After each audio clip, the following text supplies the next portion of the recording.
Good afternoon बच्चों। आज हम समांतर माध्य ज्ञात करने की दूसरी विधि कल्पित माध्य विधि का उपयोग करेंगे। कल हमने प्रत्यक्ष विधि का उपयोग करा था। तो कल्पित माध्य विधि का फॉर्मूला क्या है आपके, x बार बराबर a plus sigma F I D I upon sigma F आई। ये आपका फॉर्मूला है कल्पित माध्य विधि का। इस विधि का प्रयोग हम करते हैं एक क्वेश्चन के माध्यम से। एक क्वेश्चन ले लेते कोई भी। आपको एक दे रखा है भार केजी में 100 से 110, 110 से 120, 120 से 130, 130 से 140 और 140 से 150। और दूसरा कॉलम जो दे रखा है आपका पहलवानों की संख्या। पहलवानों की संख्या जो लाइन होती है आपकी सेकंड, उसको हम एफ आई बोलते हैं। जो आपको दे रखा है 4, 14, 21, 8 और 3। जैसा कि हमने कल करा था, सबसे पहले हमें क्या करना है, एक्स आई निकालना है। तो एक्स आई निकालने का तरीका मैंने कल बताया था आपको कि वर्ग अंतराल के बीच वाली संख्या जो होती है वो अपना एक्स आई होता है। तो निकालने के तरीके मैंने कल 2 बताए थे आपको। या तो इन दोनों को जोड़ के 2 से डिवाइड कर दो, या जो भी इनका अंतर आ रहा है उसका आधा करके इस पहली वाली लाइन में जोड़ दो। तो हम दूसरा मेथड यूज करेंगे। अंतर इन सभी में 10-10 का आ रहा है। 10 का आधा हो गया आपका 5 हो गया। अब इस 5 को हम पहली वाली लाइन में जोड़ देंगे। तो 100 और 5 जोड़ा कितना हो गया, 105 हो गया। यहाँ 115 हो गया, ये 125 हो गया, और ये 135 हो गया, और ये 145 हो गया आपका। अब ये निकालने के बाद फॉर्मूले के अकॉर्डिंग हम देखेंगे कि यहाँ पर आपका फॉर्मूले में डी आई आ रहा है। तो डी आई कैसे निकलेगा, डी आई का आपका फॉर्मूला बनेगा एक्स आई में से ए माइनस कर दो। एक्स आई में से ए माइनस कर दो। अब ए क्या है, आपका कल्पित माध्य है। ए को हम बोलेंगे कल्पित माध्य। अब कल्पित माध्य कहां से निकालेंगे हम, जो आपका एक्स आई है, इस एक्स आई में से सेंटर वाली कोई भी एक संख्या लेनी है आपको। तो यहां पर सेंटर में आपका क्या बन रहा है, 125। तो ए बराबर आपका कितना हो गया, 125। आगे बात समझ में। तो हमने ए ले लिया आपका 125। अब एक्स आई में से ए घटाना, तो एक्स आई आपका ये रहा, इसमें से आप क्या घटाओगे, ए, यानी कि 125 घटाना है। तो सबसे पहले 105 में से 125 घटाओ, कितना रहा, माइनस का 20। फिर आपने घटाया 115 में से 125 घटाया, कितना रहा, 10, माइनस का। फिर 125 में 125 घटाया, कितना रहा, 0। फिर 135 में से 125 घटाया, कितना रहा, 10। फिर 145 में से घटाया 125, कितना रहा, 20। तो हमने क्या करा, एक्स आई में से सेंटर वाली संख्या ली और इसी में से घटा दिया, सभी संख्या में घटा दिया। घटाने के बाद हमें ये संख्या प्राप्त हुई। ये आपका क्या हो गया, डी आई।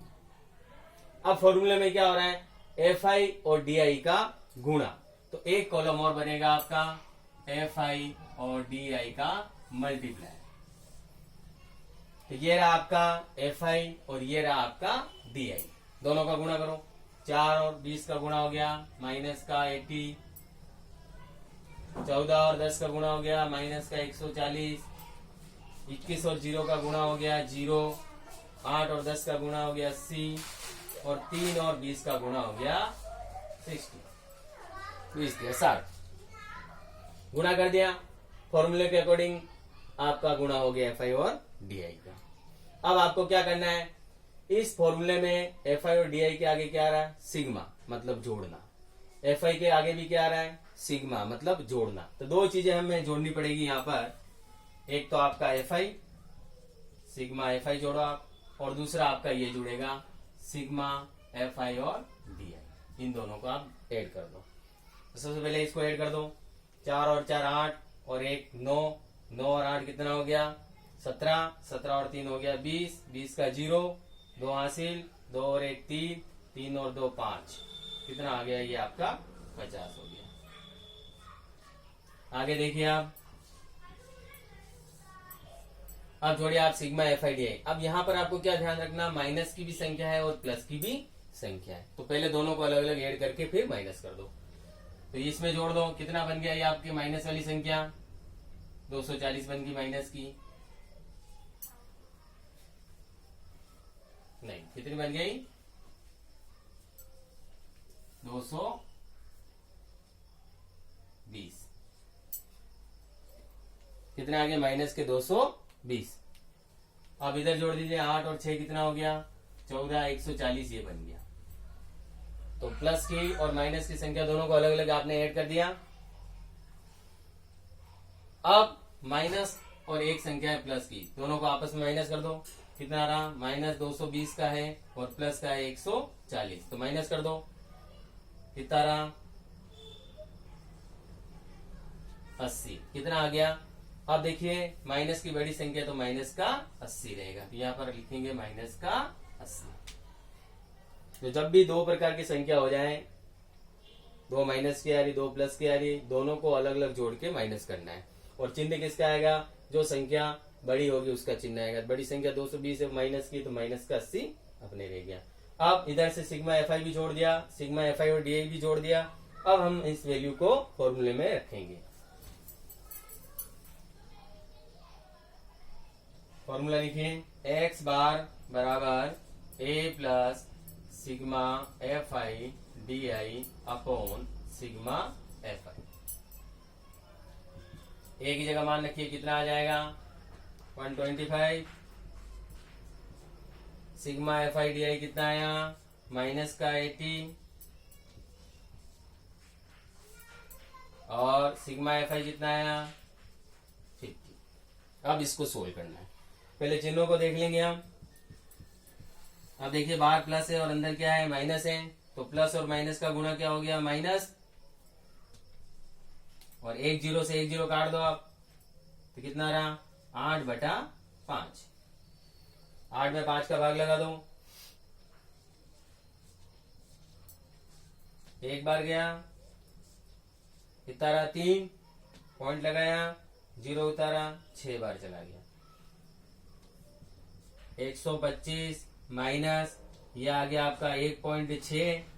अब 125 में 1.6 माइनस करो, कैसे करोगे, 125 लिखो, पॉइंट लगा के ऐसे 0 लगा दो, फिर 1.6 ऐसे लिखो, अब माइनस कर दो, 10 बन गया, 6 गया, कितना रहा, 4, यहाँ कितना बन गया, 4, 4 में 1 गया, कितना रहा, 4, और ये रहा 2 आपका, और ये आपका 1, तो कितना आ गया इसका आंसर, 124.4। तो ये हो गया आपका समांतर माध्य। तो ये समांतर माध्य ज्ञात करने की दूसरी विधि है आपकी कल्पित माध्य विधि। तो इसमें सबसे पहले हमने क्या निकाला, xi निकाला, फिर इसके सेंटर की कोई भी संख्या ले ली हमने, a आपका आ गया 125, फिर इन्हीं सभी संख्याओं में इनको माइनस कर दिया, तो आपका di आ गया। fi और di का मल्टीप्लाई कर दिया, आपको ये संख्या मिली, इन सभी को जोड़ दिया, इधर से fi जोड़ दिया, फॉर्मूले में रखने के बाद सोल्व करने पर आपका आंसर बन गया 124.4। ये हो गया आपकी कल्पित माध्य विधि से समांतर माध्य ज्ञात करना। आपको वीडियो अच्छा लगा हो, शेयर करें, लाइक करें। आज के लिए इतना ही, फिर मिलेंगे नए वीडियो में। Thank you very much.